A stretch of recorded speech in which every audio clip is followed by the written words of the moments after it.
Can you find it on your phone, Karen?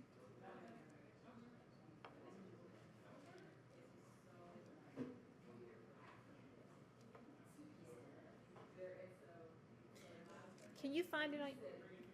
Can you find it on your phone? My bio. I sent you. You have it. Okay.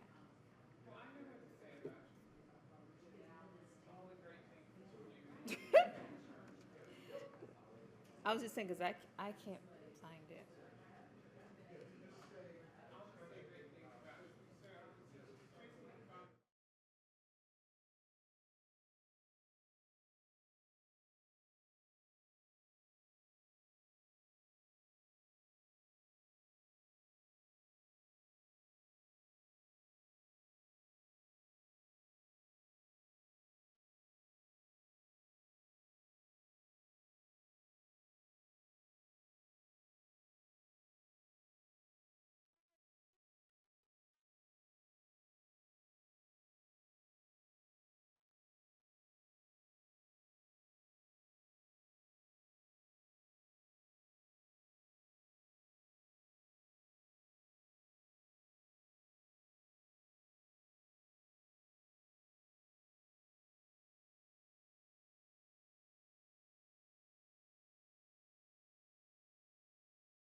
Welcome, welcome to the inaugural Spectrum Circle event.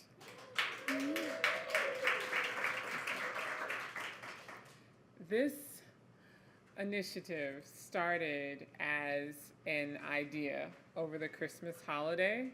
I unplugged from social media, I unplugged from my social life.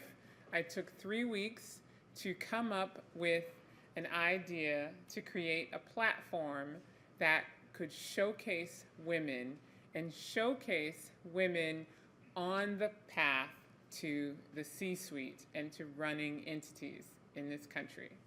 Because I believed women were awesome, dynamic, and amazing. And I was fortunate enough to have so many mentors who shared their story of how they were able to achieve success. And I knew that if we didn't share those stories of success, we couldn't teach other women how to achieve success. I named this project the Spectrum Circle because we have all types of backgrounds, shared experiences, and learning. And the other reason I named this the Spectrum Circle is because the name Spectrum is from a Marvel superhero of an African American woman named Spectrum who was given the power of energy to change the world. And I fully believe women can change the world. So, thank you. Tonight, I am so honored to be here in this place, the wonderful Google. Look at this facility. It's unbelievable. And I have so many people to thank that I will do at the end. But what I'd like to do right now is bring up our hostess for this evening, a woman who supports other women, the lovely, the talented Jewel Burke of Google.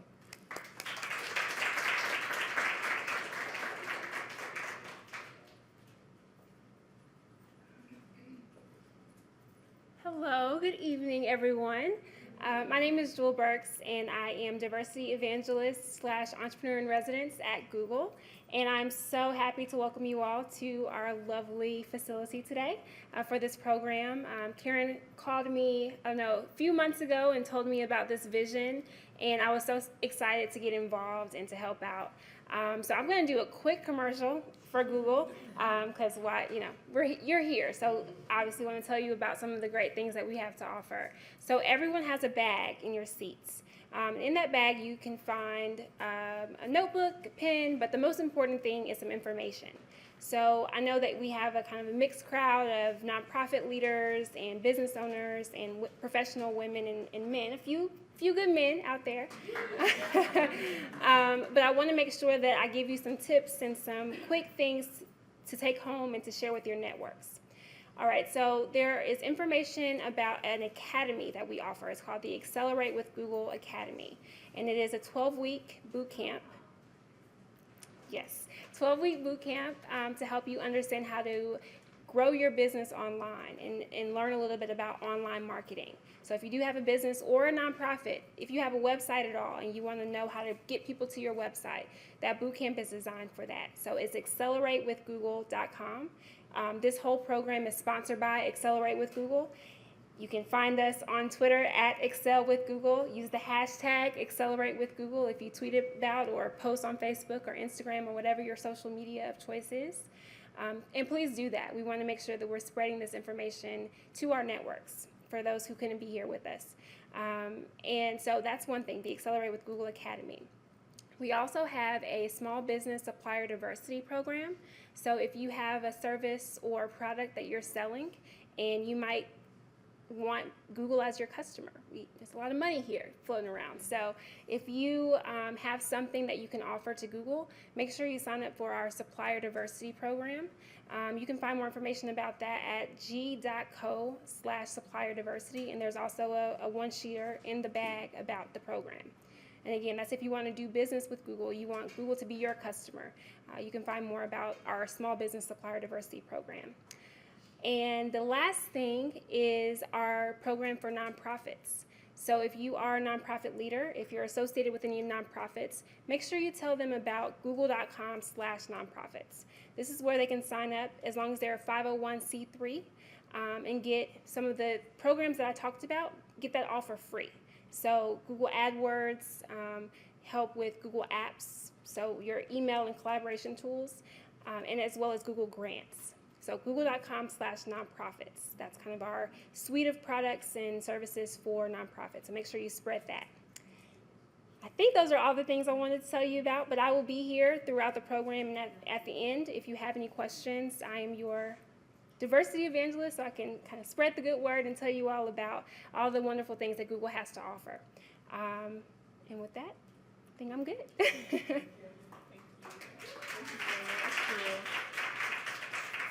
Thank you so much, Jewel. So I also want to take a moment to thank all of our sponsors. As Jewel mentioned, we are here at Google DC. We are having a great meal and drinking wonderful drinks. And thank you, Accelerate with Google, for this opportunity for the Spectrum Circle. I also have to thank Giants of Africa, Heart and Soul Magazine, RLJ Entertainment, and Urban Movie Channel for supporting the Spectrum Circle. Make sure you follow us on social media. We are on Facebook, Instagram, Twitter, and Pinterest. So please follow us on all social media. So I am so excited tonight. I knew that the first panel had to be on nonprofits. This is Washington, D.C. This is a nonprofit town. And nonprofits are changing and evolving rapidly based on market forces. So I pulled together an all-star panel for this evening and reached out to someone whom not only is an expert in the nonprofit and philanthropy field, but a woman I admire and respect.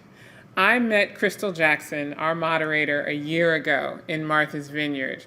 Crystal held the Head and Heart Philanthropy Summit in Martha's Vineyard.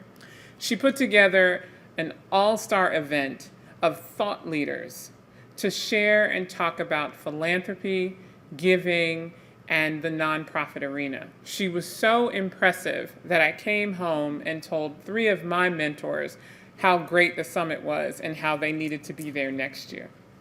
I just want to share a moment about Crystal. Crystal has been listed by Ebony Magazine as one of the 30 future leaders. She has a roster of clients that is just so impressive. She's been in the philanthropy space for over 20 years.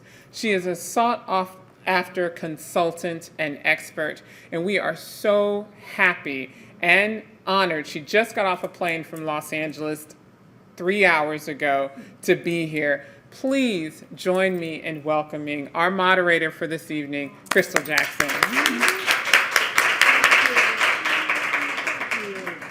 Wow, that was sweet. Before I start, I just have, since we're celebrating women, I looked up and saw someone that I had not seen probably in almost 10 years, and she doesn't even live in D.C. She's joining us, Jocelyn Wright. Would you wave? Yay, all the way from Philly. Wow, thank you so much, Karen. I am indeed honored to join you all this evening. Karen talked about the work I've been doing in philanthropy, and yes, I started when I was 3, since it's been over 20 years, but I find it to be a very fascinating space that is constantly evolving. And tonight we have 3, what I would call giants in the sector, that we will hear from. And so I'm going to introduce our panelists, and as I call your name, if you'll come up to the podium, Gatsby Brown. She is the CEO and executive consultant of the Gatsby Group. Her firm is a full-service strategic fundraising, communications, and organizational effectiveness powerhouse. Her core competencies are capital campaign planning studies and campaign implementation, strategic fundraising and planning, individual major donor campaigns, board development, leadership coaching, and retreat facilitation. Now listen to this. She is a faculty member of the prestigious The Fundraising School at Indiana University's Lilly Family School of Philanthropy, where she has taught principles and techniques of fundraising, managing the capital campaign, developing major gifts, powerful boards, powerful fundraising, and faith fundraising. She's an accomplished author of 3 books. She was recently appointed as the Commission on Women for Prince George's County. So let's welcome Gatsby Brown. Next we have Marita Coley. Marita is on the team with the Multicultural Media, Telecom, and Internet Council. I think she has a conference tomorrow. Is it tomorrow? She brings 25 years of experience in media communications in the entertainment industry. Her work is closely connected to reshaping the mission and vision to improve diversity and inclusion in the new digital economy. So yeah, Google's a great space for you to be here tonight. Prior to that, she was with BET Holdings, initially as a senior vice president.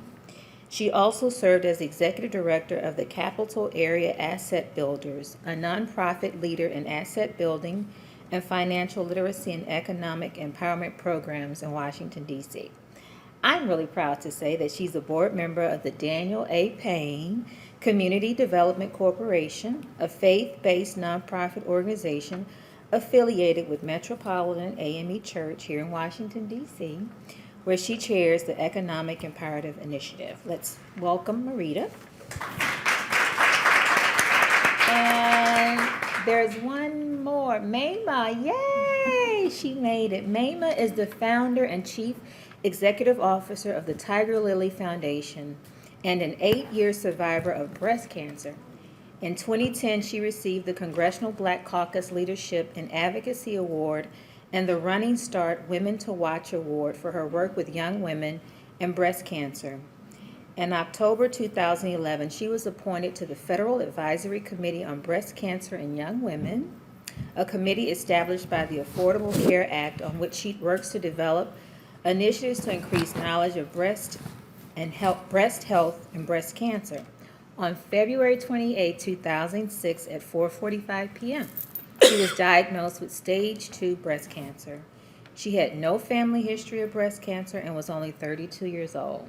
She took those lemons, turned them into lemonade, and started this foundation that educates and empowers and is an advocate for young women affected by breast cancer. So, welcome, Mayma. Thank you. Mayma Carmo. So tonight we have a room full of, I know, brilliant women that want to learn more about the sector. And in my research, one of the first things that stood out the most to me was there are over 1.5 million nonprofit organizations. And so first, we're going to start with Gatsby. What inspired you to sort of launch to serve in this sector? What was sort of the inspiration to sort of enter this field? Well, Crystal, it was, I have to say, it was providential. Because I really thought that my space was going to be in the for-profit arena. But when I tried to go into the for-profit arena, I kept getting drawn back to the nonprofit sector. And over again, this took place until I said, okay, I get it. That's where I'm supposed to be. You know how you get tapped on the shoulder and knocked on the head enough, you get it. And because I fell in love with the nonprofit sector and what it is doing for this country, and for the world, it just resonated with my heart, my mind, and my soul. Great. And so, Marita, the transition from corporate, what was that journey like for you to enter this space? Let's just say I developed a very healthy respect for nonprofit leaders and people who form nonprofits, and also people who lead nonprofits. After I say 25, it's really been a lot more than 25 years in corporate at a law firm, at BET, and in places where I had a lot of infrastructure. And loved my work, but I had a lot of people, and I had, at a law firm, it's unlimited resources because you're billing your time by the hour. So if you have more work to do, you just get more people and bill more time. At a nonprofit, it's a labor of love. It actually, I think, has to be in a lot of ways because you don't really have the resources that you need to do the work that you're doing. So you're actually leveraging, your own abilities and the abilities of other people.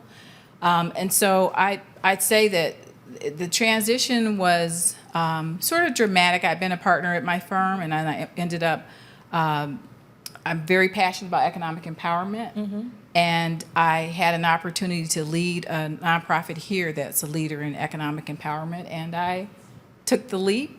And as I said, I was very humbled, but very gratified. So you would say it was sort of a natural extension of what you were already doing on a daily basis?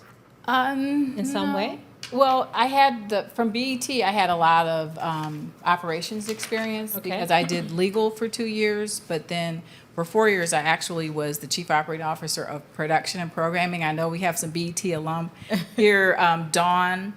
I saw Dawn Fong, who's one of our sponsors today. We worked at BET together and we worked at my nonprofit together. So we did have a lot of experience about leveraging resources because I was at BET in the pre-Viacom days Okay. when it was Okay. a fast-growing young company where you did do a lot of things and wear a lot of hats. Maima, so you have a foundation, and so we know your story was, of course, inspired by a personal experience, but what was that like actually establishing the foundation? Well, I have to say that I always have wanted to serve people in some way. My mother used to like go crazy. I'd tell her I wanted to be a nun when I was little, and she's like, "Why?" I said, "I want to just help people and pray for them. The world is people are sad, they're not happy. I want to be able to just pray for them and love them." And she goes, "You can do that, but you don't have to be a nun." Right, And so she's like, "You have too much personality. I want you got to just get out there." And so they kind of pushed me into other things. And so I ended up I'm born in West Africa, Liberia, and I survived 3 wars. The last war was in 1989, and I came here. My parents put me on a plane at 15 years old by myself. That's how I got here.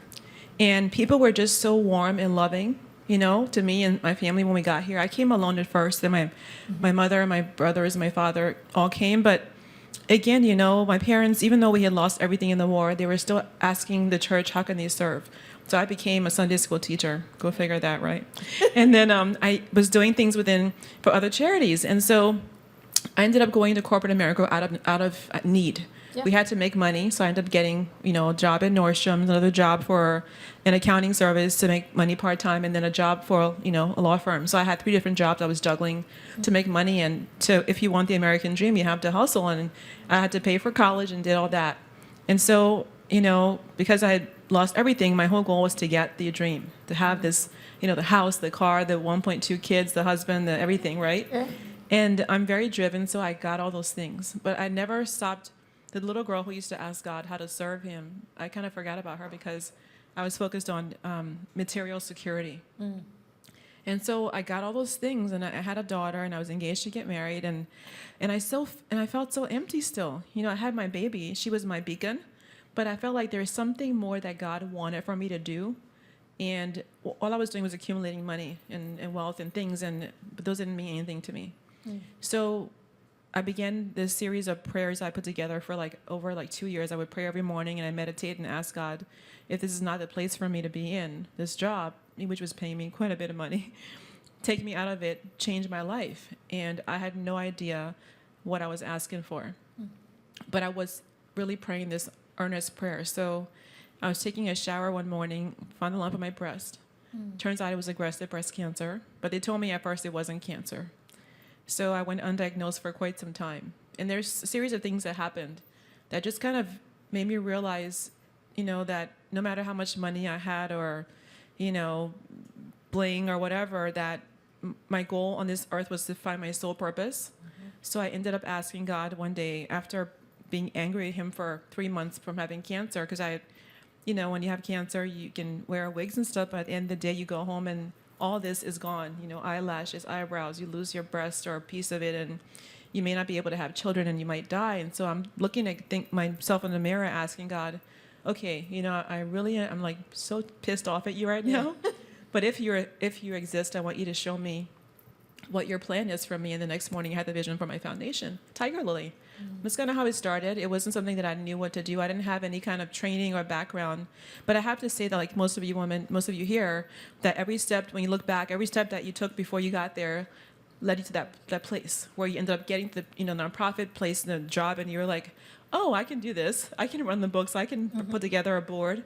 And that's kind of how I got into it, quite by accident. And it's been 9 years now of loving my life more than before and having people around me that I admire and support, and giving to women who are going through breast cancer under 45 years old. So, thank you.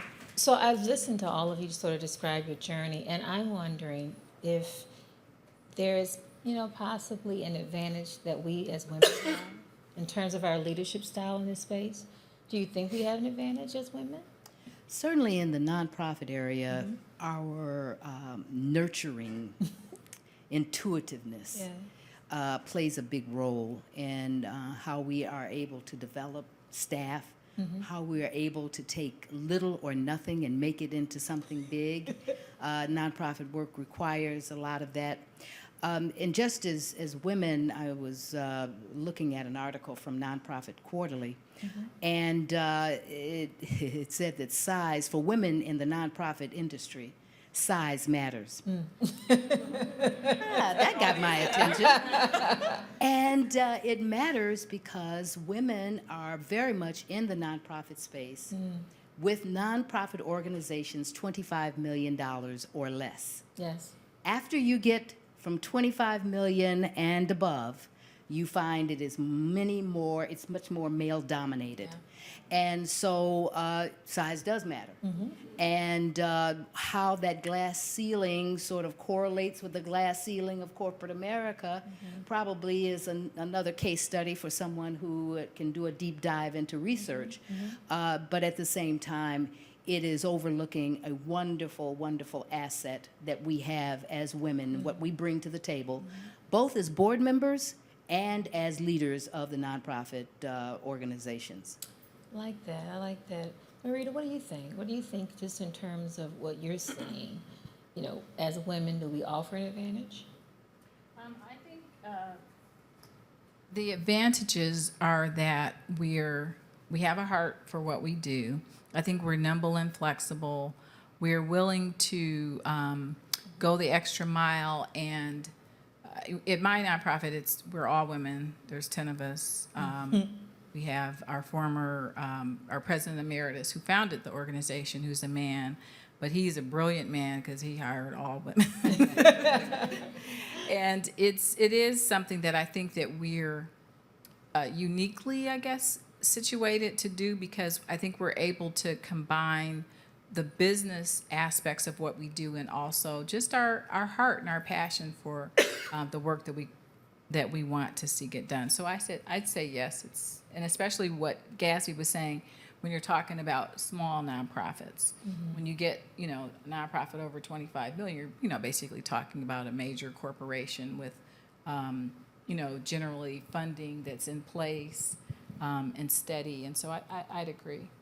Okay. Maima, as a foundation founder, what is that like? Because oftentimes you rarely see women of color as foundation founders. Maybe the wife of someone, but it's your shop. I never saw. So imagine, I began breast cancer in this place where I literally began it when I was in chemotherapy. So I wasn't better yet. I was like, I'm going to do this right now because people are waiting to get this support, and I can't wait for me to get through treatment to help them. So people were like, why is this little bald girl here at this conference? I'd be on TV, I'd be on doing, asking for funding, and people, so I had this passion, but I never anticipated getting people to tell me no. They saw me, and I was raised in West Africa. I don't really see color a lot because I was raised when parents we're all colors in my family, mixed, different, white, black, Indian, whatever. So I'm aware of the discrimination that exists, or the disparity, but people will look at me and they would see first a young woman, and then you're attractive, so you can't be that smart, or who gave you, or how'd you get to this position? Yeah. Or you can't be that articulate or intelligent. And then, so you're young, you're black, and then you're attractive. And you would think those would be things in your favor, but they work against you oftentimes. Because there are things I wouldn't expect people to tell me. Like I would have potential male donors try to come on to me, and I'm like, it's for cancer, dude, are you serious? Yeah. Are you kidding me? Or I would be told, well, you're too young. You don't know what you're talking about. Their foundations have been around for 25, 30 years. Why don't you join them and support them? Yeah. And I said to them, no, this is valid. first of all, my mission is preordained. Before I was born, I was supposed to be doing this work. So forget about any kind of no's. But then also, the women that we're helping are women who are getting diagnosed under 45. Women in that age group tend to have more aggressive breast cancers, but they're diagnosed at later stages, so they're dying more often than women who are Caucasian counterparts or any other color. So young African women who are young and black are dying more than any other, at a higher rate than other women. So the mission is really critical. But people would just tell me no. They say, no, you don't know what you're doing yet. Join up some other boards, get experience. So a lot of no's, a lot of, you can't do this. And, I would look in the mirror and say, maybe I should just give up. But, I have to agree with the two previous speakers who said that the things that make you successful as a woman in your home, that, got to do the accounting, cooking, cleaning, doing your daughter's hair, styling, driving around, makes you be able to juggle multiple things. So there are talents that I didn't even know I had, that I brought to bear. And one of them, it was just being able to juggle. And 2 was just being able to figure it out. We always figure things out. And 3, I realized I didn't have to be a man or act like a man. Great. I could be a compassionate, soft, kind, loving woman, meet a donor and pour my heart out and say, hey, listen, I'm helping these women who are going through this challenge. Can you please support me? And they might say no, and I'll say, well, don't you have a daughter? Yeah, so what? She's 13. Well, if you don't get her engaged at this age, she can get a lump at 15 or 16 or 18, and you may not know. So the things that could be perceived as a weakness for me, being, because I'm very much of a heart-based, love everybody, hug people kind of person, And so I use those things that were my natural abilities to my advantage. But there are many strikes, but again, I didn't see anything. Whenever I heard no, to me, no meant maybe, not now, and they will say yes at some point in the future. At so I some just point, did that. right? And they always said yes, so. I love that. Gatsby, what do for our audience, there may be women thinking about what are some of the opportunities for me? And what I love about what you're doing is you're very much an entrepreneur. It's impact focused. You're doing amazing work. You're recognized in Prince George's County for your work with women. What are some of those opportunities? If I'm sitting here, how can I sort of get started in this space? Well, I think if you start with some fundamental skills of understanding relationships, one of the things that I get concerned about as I teach philanthropy and fundraising is the transactional kind of mindset that people have about what it is. And it is about relationships. People, the axiom, people give to people, but it's people give to people with good causes. And so the ability to understand the marketing value, what do you get when you give to a nonprofit organization, and understanding that on a very fundamental level can make you so extremely successful in this industry, because it starts there. No money, no mission. So therefore, you really have to understand that, one, fundraising is donor-centered. It is about what the donor wants to do, and you want to connect with what the donor wants.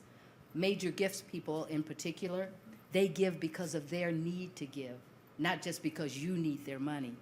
And so the whole piece here that I'm trying to get to is to be able to connect the dots and to intersect with people so that they can trust you, and you have earned the right to ask. You have to earn the right to ask for money. So is that part of what you cover in your Thursday series that you're doing? You do a piece Yes. on Thursdays? Yeah, I have a nonprofit Thursdays.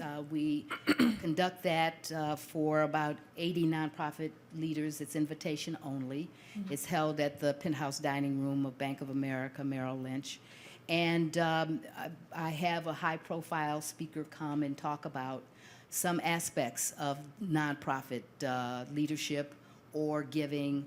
And I took a page out of the Inside the Actor Studio. We take pages out of things. That's right. We don't have to present and create from whole cloth. And so I speak on, because I was with BET. I was the New York correspondent for entertainment at BET. And because of my broadcasting background, just sit and we talk, and then the audience has a chance to ask questions. But getting back to your original question about what it takes, the relationship building, and a real passion for the cause, because the mission is very important. If you can't buy into the mission of the organization, don't go and work for it, because you can get anybody to work for money. That's right. But if you get someone that believes what you believe and believe in the mission of the organization, they will work with blood, sweat, tears, loyalty, and passion, and that's what nonprofits need. Very good. So Marita, you bring a law degree from Georgetown to your work, and oftentimes you think about women in this space, we are the ones doing the work. What are your thoughts about women becoming more visible on boards? How important is that, the governance piece around this space? Right.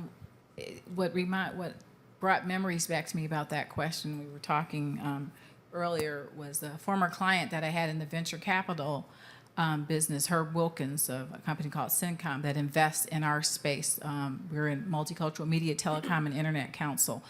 And we have a lot of people who invest in ensuring that people of color own part of, the spectrum, the wireless spectrum, broadcast, now increasingly more digital media and the internet. And one of the things that, I won't go into all the details because this is client stuff, but he asked me a question about something and I told him, the answer. And I think it wasn't the answer he was looking for, from his lawyer. And he said, I guess with thinking like that, I guess, Enron, some of you all know some of the things that happened with that company back in the day. He said, I guess, that wouldn't have happened to Enron if you had been there. And I said, absolutely not. And I think it's because sometimes there's things about women, and perhaps it's in our DNA or our hormones or whatever, but it's like a balance between being able to take risk, but also making sure that you're aligned with your values.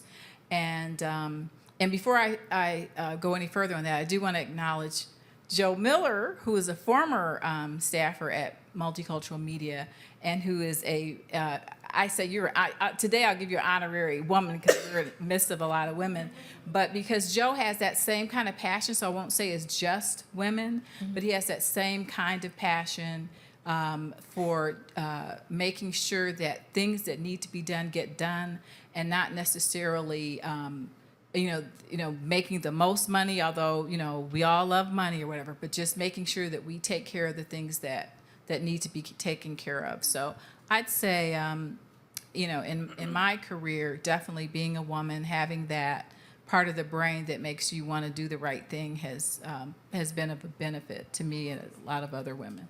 Absolutely. Please add. Yeah, I'd just like to add on that whole board piece. You ready to fasten your seatbelts? Fasten your seatbelts, because I'm getting ready to tell you something here.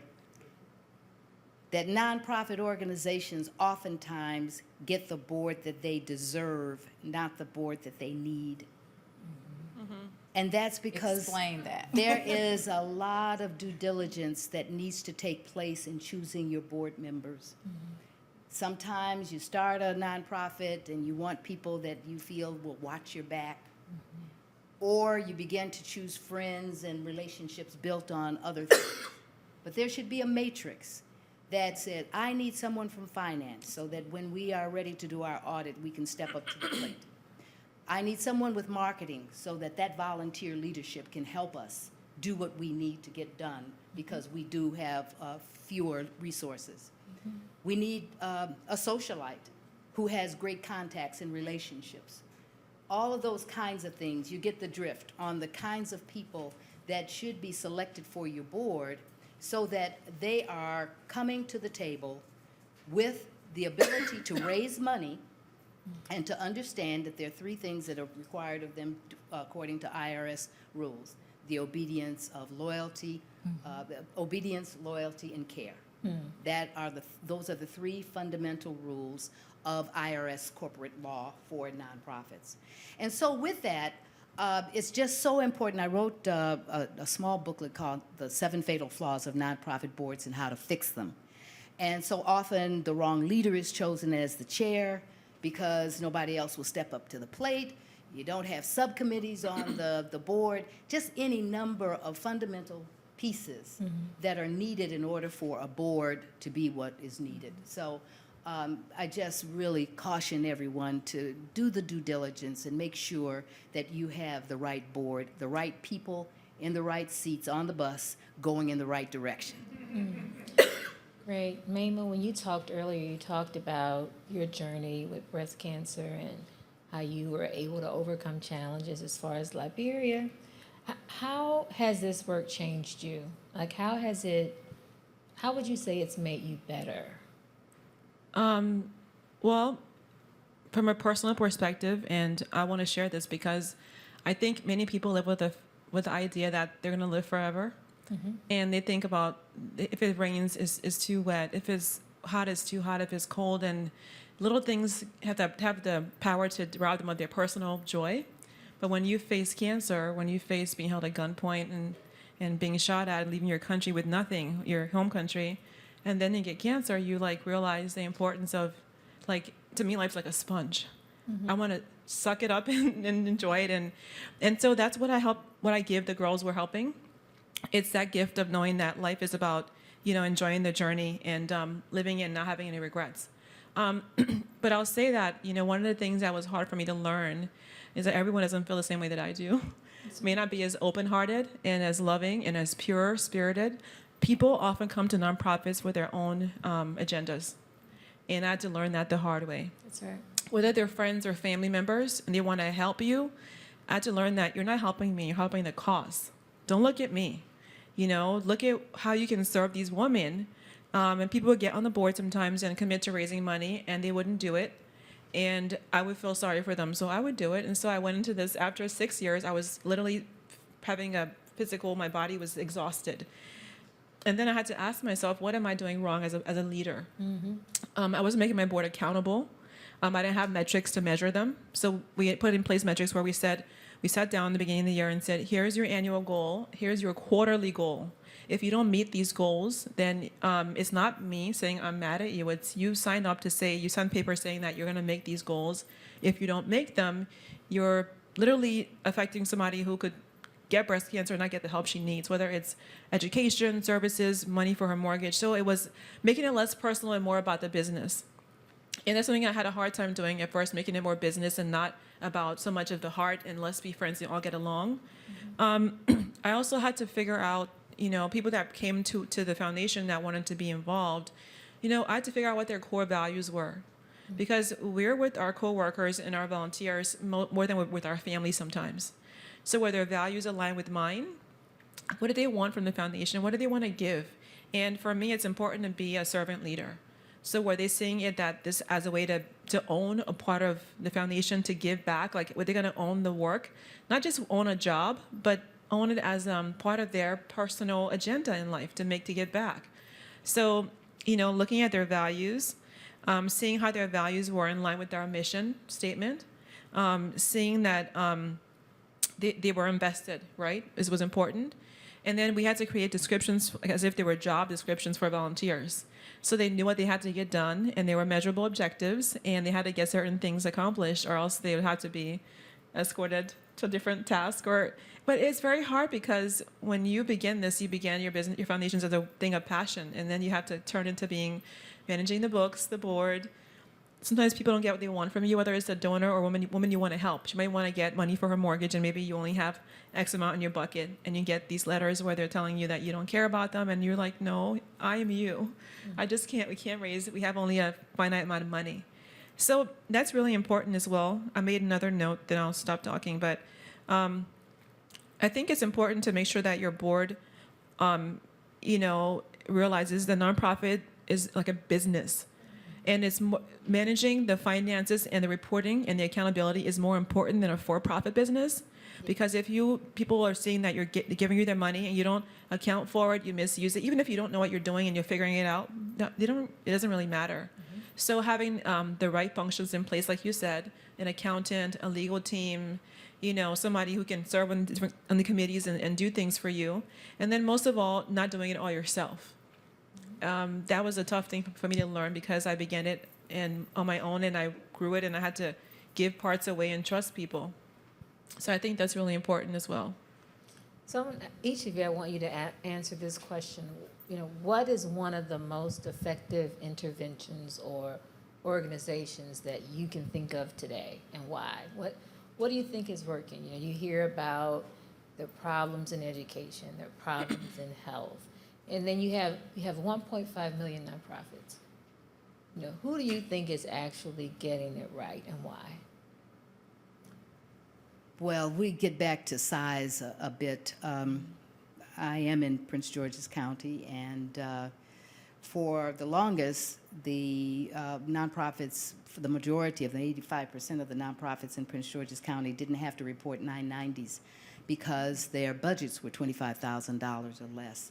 The law has changed, so they all have to report 990s. I think that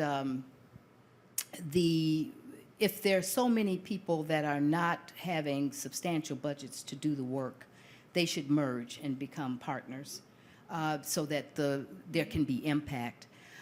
Without naming names, I would just say that in broad strokes, the organizations that I have seen that have worked best, and I'm on a leadership committee, I've served on a leadership committee for the nonprofits, the Center for Nonprofit Advancement, for an award for outstanding boards. So I've had a chance to really be encouraged by the organizations that have come with their applications and applied for this grant. They get about $10,000 if they win.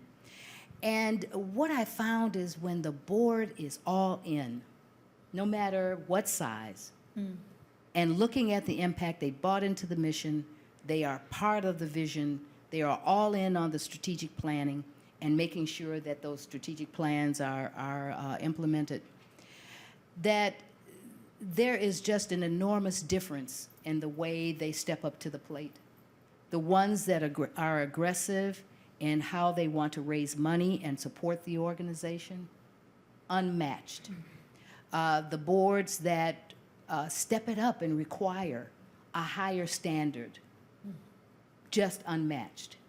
I'll just give you an example of when Sandy Weil in New York, when he became chair of the Carnegie Hall board, and he decided that the board fee would be $250,000. This was several years ago.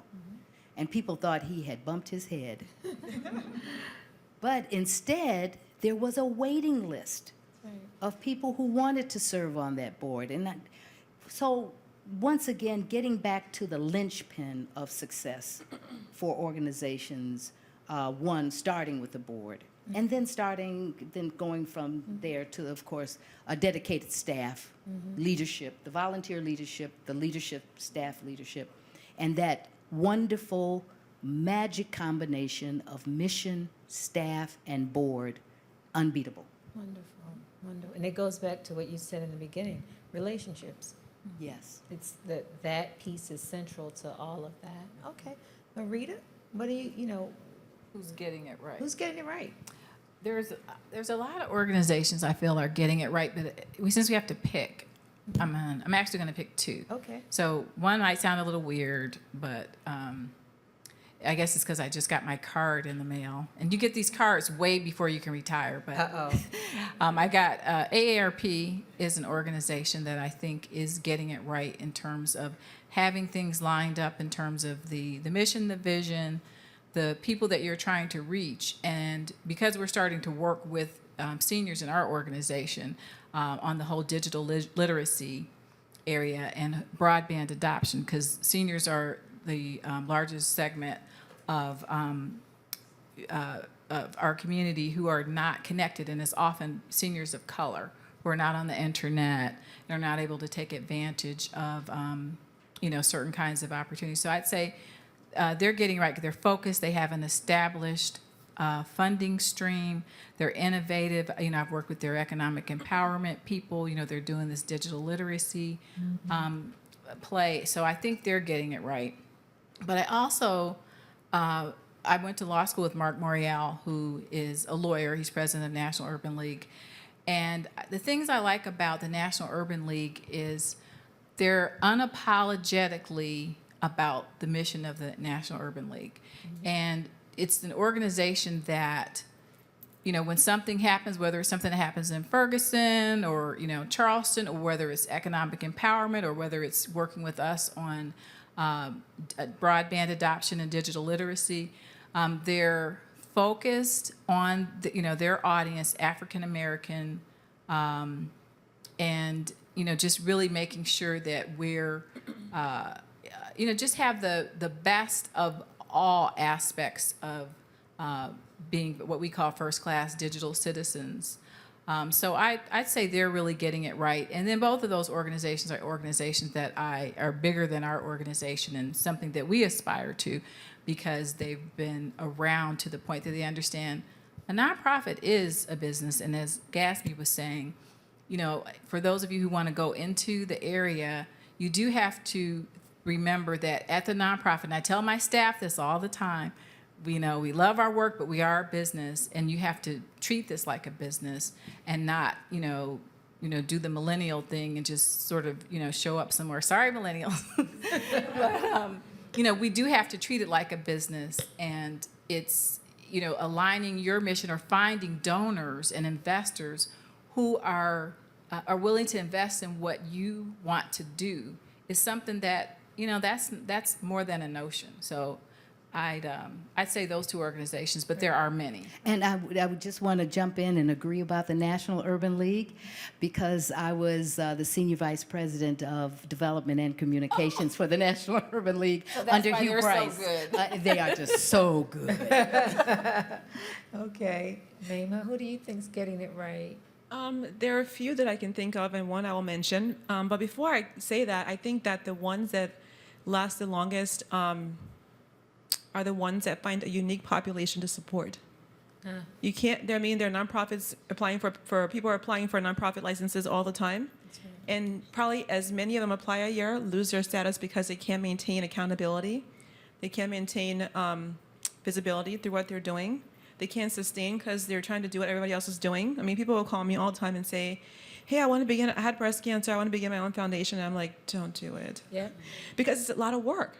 And I am a person that, to me, I never quit. So I'm here, but, it's a lot of work. It's not just having a passion, it's having a vision and being relentlessly unapologetic about what you want to accomplish. Don't tell anybody sorry. This is what you want to do, and it's going to be done, come hell or high water, because someone needs you to serve them. And so everyone doesn't have that skill set, you know what I mean? So just being honest about where they are as in their lives as a leader. But one organization that, that I really admire is Susan G. Komen for the Cure. And I admire Komen because, they've had some missteps and things that I haven't agreed with, but I admire the fact that this one woman made a promise for her sister to serve women who were with breast cancer in a day and age where breast cancer was a word you didn't say out loud. People thought you were a pariah. And she made that word, breast cancer, on the ribbon one of the most popular recognized signs across the globe. And when I look at that group, of that foundation a lot, because there's things that they've done that have caused them to have had challenges the past couple of years. But I look at the fact that the accountability, how they mobilize people and get them to want to come and act and do, how they fundraise. Even the idea of cause marketing didn't exist before Nancy Brinker and her team brought it up. I have never heard of it before. Mm-hmm. But now many nonprofits are using cause marketing to raise money for their different causes.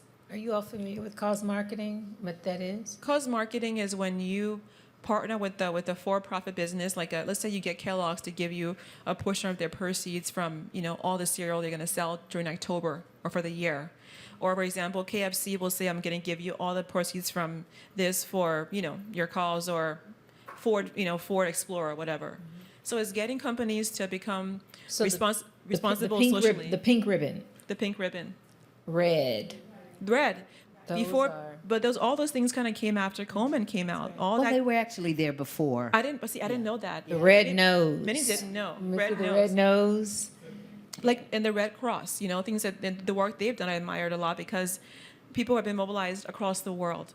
But there are things that the Red Cross has done and Komen has done in the Urban League and other groups that set a standard for those of us who are coming out into our own, beginning nonprofits, which I really admire. So I think, like I said, in Coleman, the Red Cross, the Urban League. So one of the things that I do as a leader, a young leader, is that I really study people who are leaders and successful in what they do. I go to many conferences. I do webinars. I'm always asking people, can I talk to you for half an hour, an hour? I'll take you to lunch, and I'll ask them tons of questions because I want to make sure that what I'm doing is going to be profitable long term. I don't want to waste my donors' money I won't misuse it, but I want to make sure I'm putting it where I promised to put it. And I want to make sure that people that I promised to serve are getting what they deserve. So, a lot of the work that you've all have done has been, helpful to me as somebody who's, I'm 9 years out doing this business now, but it's been, without the work that other people have laid the ground for before me, I wouldn't be able to be here. So I have to say one more thing is, as a nonprofit leader, paying it forward is really important as well. So a lot of nonprofit leaders, I know Mark Morial, he's my family friend, but they give back to others through mentorship, which is really important. Mentoring their volunteers, their board members, and other people who are like me, who are coming out and growing and wanting to know what the best practices are.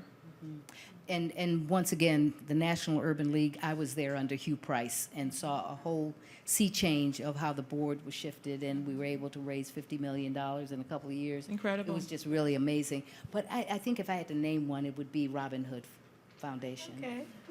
Just because they have given new meaning and the real meaning to special events.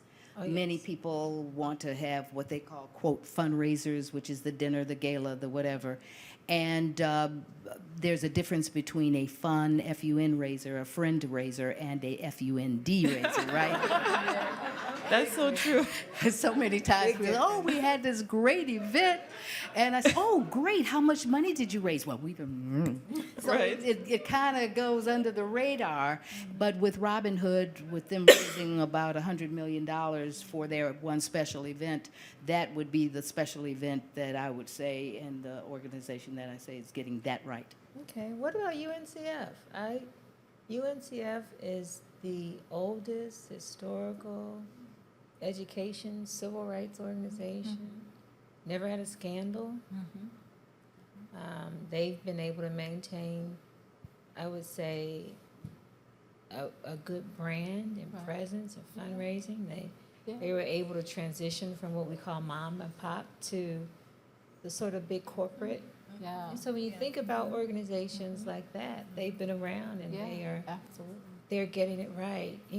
What are some of the things? I think this is an important conversation because I think people always want to know, who should I give to, or when we think about, I would say, some of the grassroots organizations, right?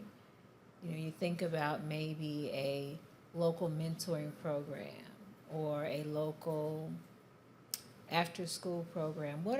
And this is sort of unscripted, but what are some of the things you would recommend they look for if they're approached to be on a board, or if they are asked to give? If you're not a professional at this, meaning you do this all day, every day, what are some of the things you think? And there is a real need to give to local organizations. yeah. That giving back is enormously important. I would say, one, look for good management. Okay. Look for who's on the board. Look at who else has given. Okay.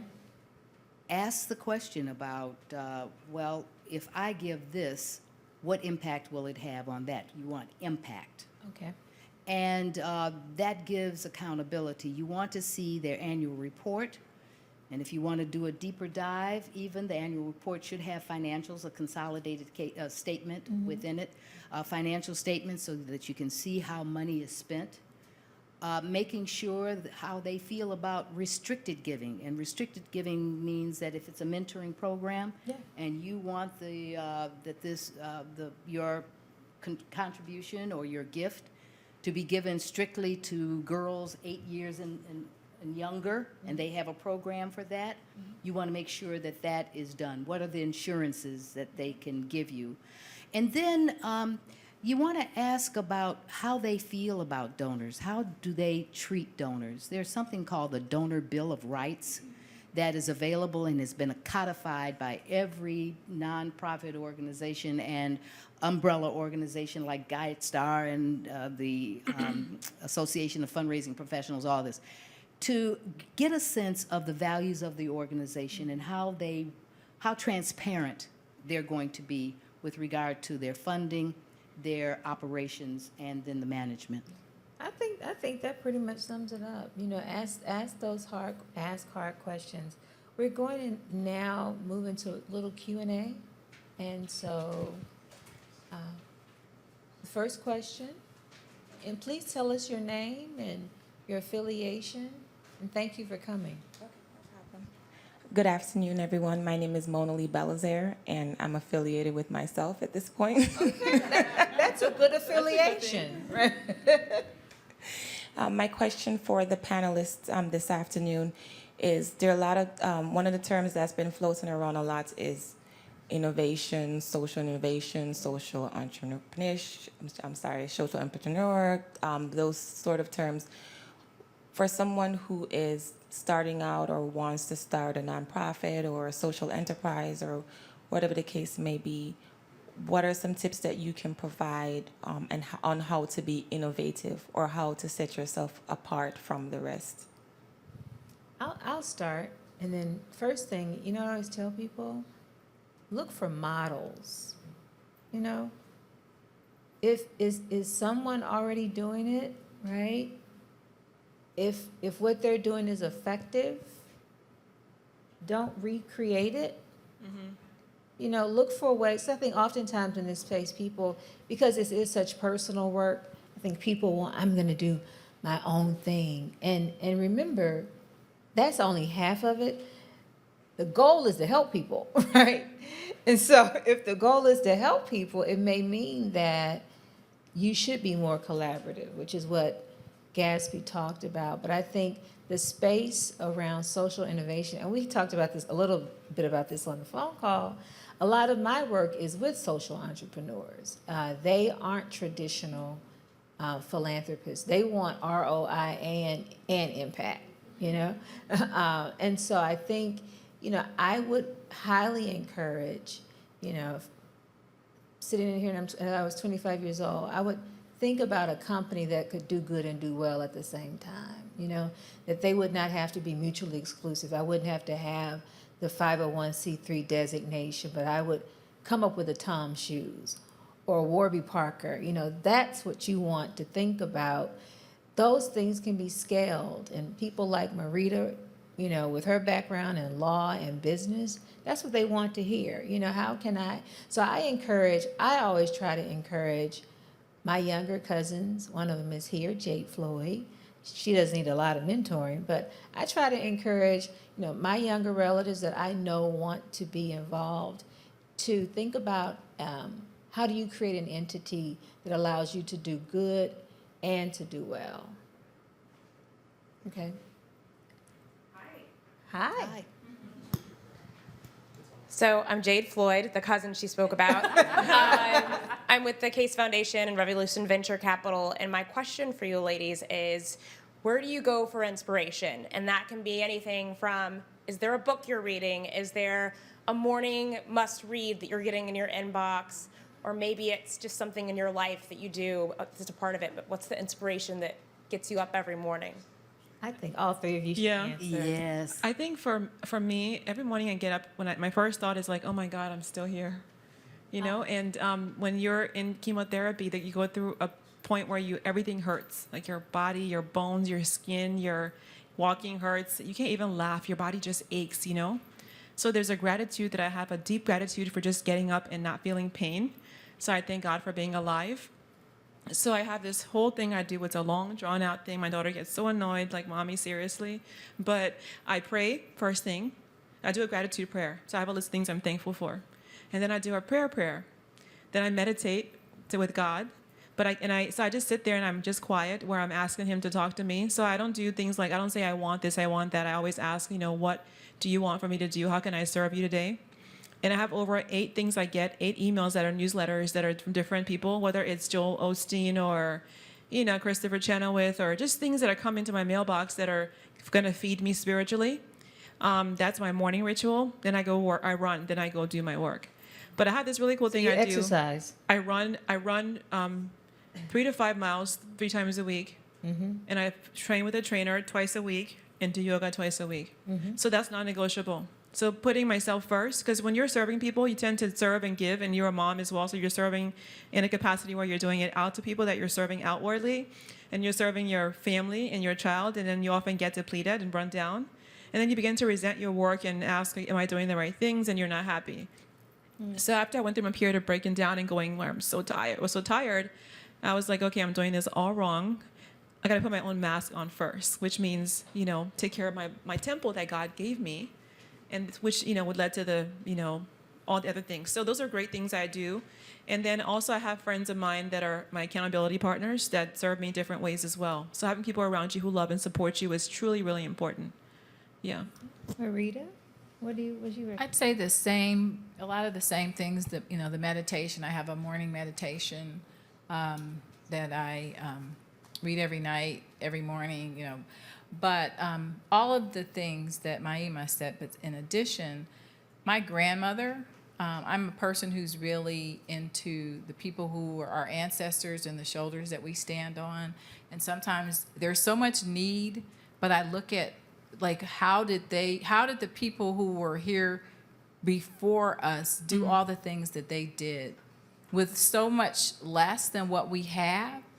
And that inspires me. We had our 177th anniversary at our church this weekend, and so we were focusing a lot on the AME Church and the history and Richard Allen and Absalom Jones and Frederick Douglass, and it's so amazing to me that as hard as things are right now, and I think these are very difficult times, it particular on a lot of levels, not just in terms of economics for some of us, but just on every level, there are some very difficult things going on. And so it helps me to look back at our ancestors here, ancestors on the continent, and just look at what they got through. And to look at me, living in Washington, D.C., in, relative, prosperity compared to my 97-year-old grandmother, who grew up in Mississippi and, washed, people's laundry until she could get herself out of there, So I think just taking the focus off of what we're doing and looking at people who did so much more with so much less. Well, I start with prayer in the morning, and I thank the Lord for my husband and for many blessings, and I ask for clarity of thought and that I be used in the way that I am to be used, in the will. That's great. And I also work out, too. In fact, shout out to Darrell Davis. He's my personal trainer 4 times a week, because my other name for him, for those of you who are younger, you won't relate to this probably, but Bullwinkle, the cartoon, there was a guy in there called Dick Dastardly, and he'd say, "Nya, and he would twirl this mustache, and he would devise evil plans. So I say my trainer devises evil plans for me sometimes, but it is good. I box, and I lift major weights, and also just do a number of things to keep this temple healthy. And probably a book that I don't think about every day, but I think it's worth mentioning, is Malcolm Gladwell's David and Goliath. And in fact, his whole stream of books are just brilliant in thinking. And since he kind of went through a conversion in his thinking and his spiritual journey, David and Goliath has a whole lot more meaning as opposed to What the Dog Saw and Outliers, which are brilliant pieces of thought leadership, isn't it? Yeah, so all of that in combination. I would say have a weekend, and then we'll do the final question, but make sure you have a weekend. Sunday, I do not touch social media unless I'm tweeting about something that has inspired me. Because, you can get so sucked in, and then you can, and it's not like there's always great news, right? So you find yourself, but I would say have a real weekend. And the thing I've been doing, Sunday, I focus on art. And this may sound childish, if it's something as simple as coloring. But there's something about how art renews the soul and creativity. And that has been just, tremendous. So I did want to share that. Okay, one more question. Last question. Oh, okay. Okay, good evening. My name is Alana Bright, and I'm the CEO and founder of Creative Options and Employment, which is a nonprofit in PG County. I know this evening we discussed nonprofits and foundations. So my question is to the panel, could you tell me the difference between a nonprofit and a foundation and the pros and cons of each? We'll have one answer if someone want to take it. Okay, you take it first and I can follow. Okay. Well, nonprofit, a nonprofit is typically asking for money to be sustained, right?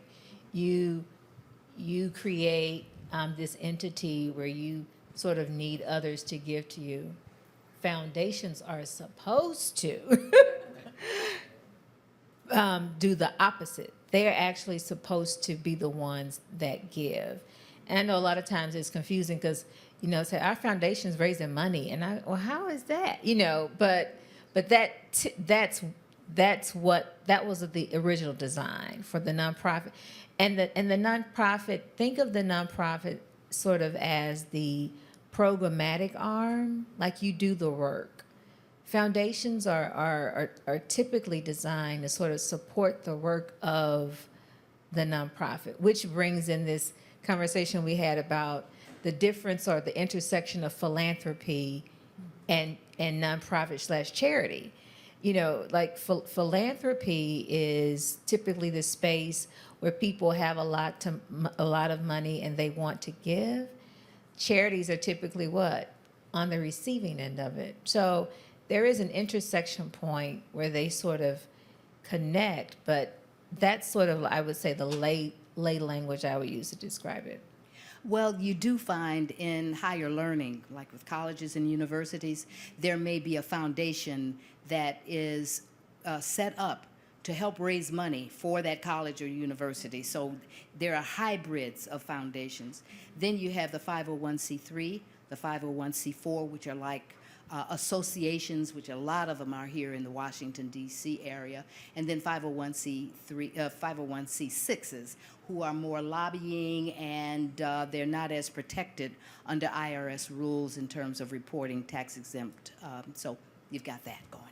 Okay. He's giving us the. Yeah, Was he's that giving us was that a helpful? wind-up sign. That was helpful? Okay, one more question? Hi, I'm Harriet Richmond. I don't want to reveal a vision that I have yet because it's still in the infancy stage. But I did have a couple of questions. I did appreciate you explaining the difference between foundation, nonprofit, charity, because I belong to a lot of organizations and I see those terms used interchangeably. And because I belong to a lot of organizations, Ms. Brown, you raised an interesting point. I'm used to raising money or participating in fundraisers with friends. So I'm curious to know, because you're the first person that ever brought that to my attention, because my mind was thinking, what friend am I going to ask to donate to my nonprofit? But now I'm realizing, well, maybe that's not the direction I want to go. So how do you go from friend to fundraising? Well, it's very important to do friend raising, as you know. That's part of the cultivation process because, once again, in earning the right to ask, you just don't go up to somebody because you have an affinity to a nonprofit and say, give me some money or support this because, but you want to be able to, what we call in the industry, state your case for support. And being able to articulate that in a way that it resonates with people. And so you do want to do the cultivation first. And so that is the friend part of the friend raising. And then if you want to just have, and I'm about strategy, if you want to have an FUN raiser, make sure you're calling that and you understand clearly that's what it is. We're just going to have fun today because we're cultivating people. But then when you get into the fundraising, there should be a specific goal, fundraising goal, and you should be doing everything in your power to reach that. I had a thought as well. One of the things that was really important, really helpful to me as a nonprofit founder initially is getting my friends to help me raise money. Because I was just starting out and didn't know how to fundraise, and I was scared to ask for money. I wasn't good at asking. So I just engaged all my friends in the movement and said, here's what we're doing. We have a board in place. help me raise this money, help me send it out to your Facebook friends, your Twitter friends, everywhere. And that's how I got my first set of donors, and people were giving me advice. So the friends are a critical part of, don't underestimate your friends. If they love you, they'll ask for you. And secondly of all, you can friend raise and fundraise. So I have friends who people who do events for Tiger Lily, who will have my friend Holly Bertone does a chocolate fundraiser for me every year, and she'll have this event, have a ton of fun, have martinis, raise money, and send us a check. So there's ways to use your friends to friend raise and fundraise. There's one more question, okay? Hi, my name is Opari Densua. I just started a nonprofit called Empower Talk. This is our second year. So my question to you all, starting your nonprofits or developing them like Marita, what are some of the challenges you had and how did you overcome them starting out? Marita, you want to take that? I haven't started my own. I assumed leadership of 2 other nonprofits, but in both cases, there's always financial issues. So I guess the thing is really aligning yourself with the thing that you're passionate about. In fact, when we were talking earlier, I wanted to say that's a good way to select where you give.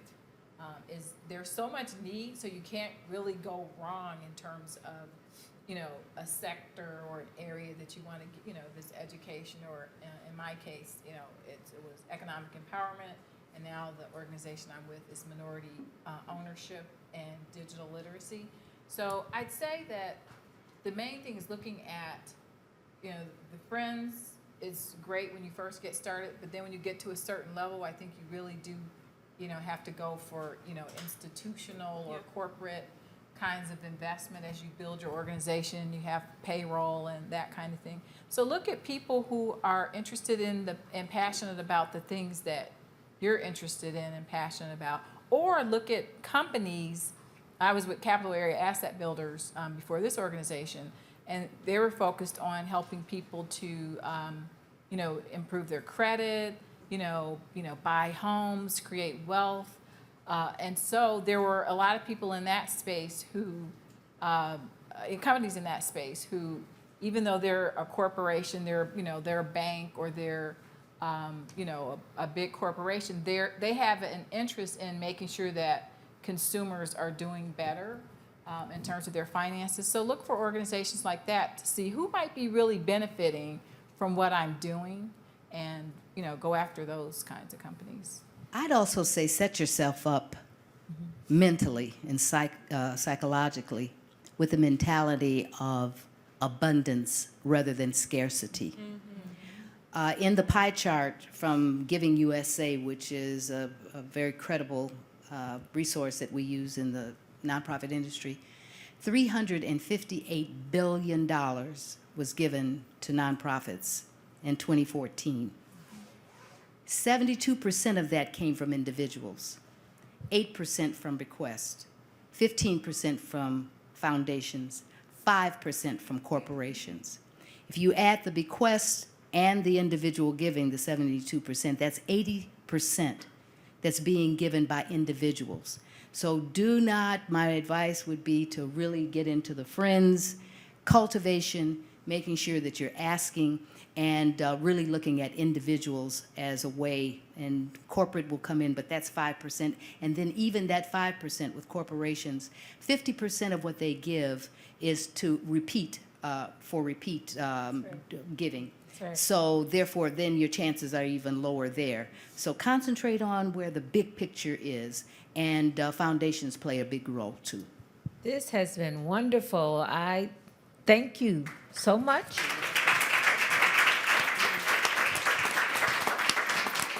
Let's thank Karen for not only having the vision, but activating the vision. Congratulations. And our sister at Google, who has all these new treats for us. She didn't know what she was getting into. I'll now turn it over to Karen, founder of Spectrum Circle. Thank you. Ladies, thank you so much for honoring me this evening. Thank you for being authentic, beautiful, wonderful women to share your story and to share your experiences. You honor all of us here, watching live, and who will watch this content that is about to be on the internet forever. going forward. I thank you. We have a small token gift for each of you, so thank you. Thank you everyone for coming out for the inaugural Spectrum Circle event. Once again, I have to thank Google and Accelerate with Google for sponsoring and giving us this wonderful space. Heart and Soul Magazine, Giants of Africa, Urban Movie Channel, RLJ Entertainment, did I forget anyone? For sponsoring the Spectrum Circle. Follow us on social media. Grab a bag, take a bag for your friend. Please share this on social media. We will announce our next event soon, so please follow us on social media so you can know about the next event. This awesome panel. Social media is on fire, ladies. It's on fire because you guys are awesome. Thank you. Thank you for coming out. Thanks for having us. Thank you so much. Thank you to all the volunteers that helped me this evening. Please network, share information, talk to each other. It is so important that we support each other. Thank you. Oh, and the Twitter handle is Spectrum Circle. At Spectrum Circle is the Twitter handle. So please tweet and share with your friends. Thank you. Thank you.